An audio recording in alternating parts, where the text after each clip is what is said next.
South ఇండియాలోనే అతి తక్కువ ధరలకి రత్నాలనందించే ఏకైక సంస్థ 6JVR. నమస్తే, welcome to Suman TV. Telangana ప్రభుత్వం తీసుకున్న కీలక నిర్ణయం రాష్ట్రంలో విద్యారంగాన్ని సమూలంగా మార్చివేయబోతోంది. కేంద్ర ప్రభుత్వం తీసుకొచ్చిన జాతీయ విద్యా విధానం NEP 2020కి అనుగుణంగా తెలంగాణ ప్రభుత్వం ఇప్పుడు కొత్త ఎడ్యుకేషన్ పాలసీ తెలంగాణలో కూడా ఇంట్రడ్యూస్ చేయడానికి రంగం సిద్ధమైంది. కేంద్ర ప్రభుత్వం ప్రవేశపెట్టిన NEP 2020 విధానంపై తెలంగాణ ప్రభుత్వం ఇన్నాళ్ళు ఒక స్పష్టమైన నిర్ణయం తీసుకోకుండా తటస్థంగా ఉండిపోయింది. అయితే ఇప్పుడు ఒక కీలక నిర్ణయం తీసుకున్నట్టుగా తెలుస్తోంది. రాష్ట్రానికి ఒక కొత్త విద్యా విధానం కావాలని భావించింది. దీనికోసం 7 సభ్యులతో కూడిన ఒక ఉన్నత స్థాయి కమిటీని కూడా ఏర్పాటు చేసింది. ఆ కమిటీ ఈ కేంద్ర విద్యా విధానం మీద పరిశీలన జరుపుతుంది. అది రాష్ట్రానికి మేలు చేస్తుందా లేదా అధ్యయనం చేస్తుందన్నమాట. ఈ కమిటీకి ప్రభుత్వ సలహాదారు కేశవరావు చైర్మన్గా వ్యవహరిస్తారు.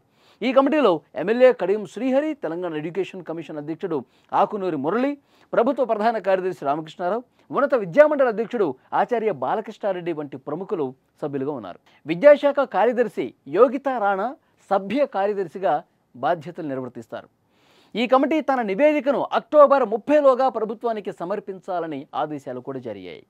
కొత్త విద్యా విధానం తెలంగాణ రైజింగ్ 2027 లక్ష్యంగా ఉండాలని ప్రభుత్వం స్పష్టం చేసింది.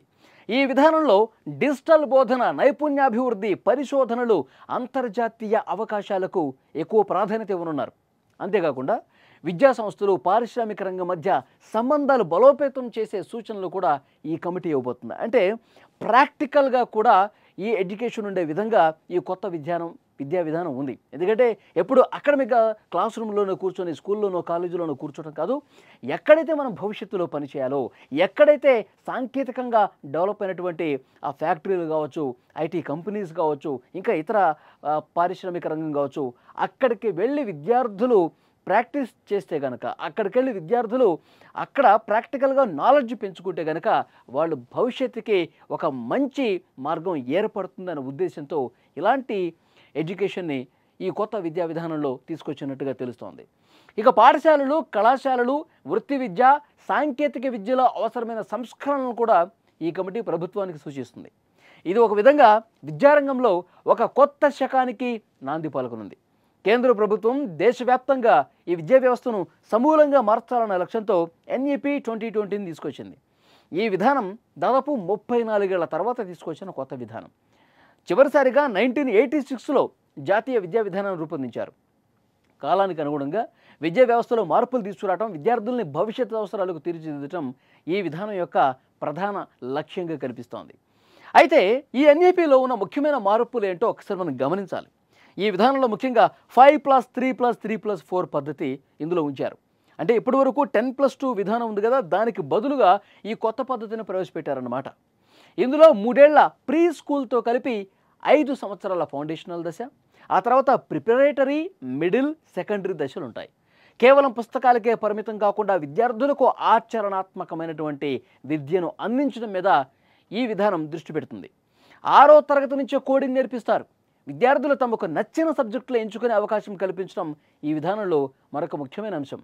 ఫర్ ఎగ్జాంపుల్, ఒక విద్యార్థి సైన్స్ చదువుతూనే మ్యూజిక్ కూడా నేర్చుకోవచ్చు. ఉన్నత విద్యలో మల్టిపుల్ ఎగ్జిట్ ఆప్షన్స్ ఉంటాయి. అంటే డిగ్రీ కోర్సులో మధ్యలో ఆపేసినా వారికి సర్టిఫికేషన్ లభిస్తుందన్నమాట. 5వ తరగతి వరకు మాతృభాషలో బోధనకు ప్రాధాన్యం ఇవ్వాలని ఈ విధానం సూచిస్తోంది. సో ఇలాంటి కొన్ని మార్పులు చేర్పులైతే ఇందులో స్పష్టంగా కనిపిస్తున్నాయి. విద్యార్థుల భవిష్యత్తును దృష్టిలో పెట్టుకుని, వాళ్ళ అభిరుచుల్ని దృష్టిలో పెట్టుకుని ఈ మార్పులు చేసినట్టుగా కనిపిస్తోంది. ఇక ఈ కొత్త విద్యా విధానంపై కొన్ని రాష్ట్రాలు తీవ్ర విమర్శలు చేస్తున్నాయి. ఈ విధానం విద్యా వ్యవస్థను కాషాయీకరణ చేస్తుందని, ఇది కేంద్రం ఏకపక్షంగా రూపొందించిందని ఆరోపణలు కూడా కొంతమంది చేస్తున్నారు. కర్ణాటక, కేరళ, తమిళనాడు వంటి రాష్ట్రాలు పూర్తిగా వ్యతిరేకిస్తున్నాయి.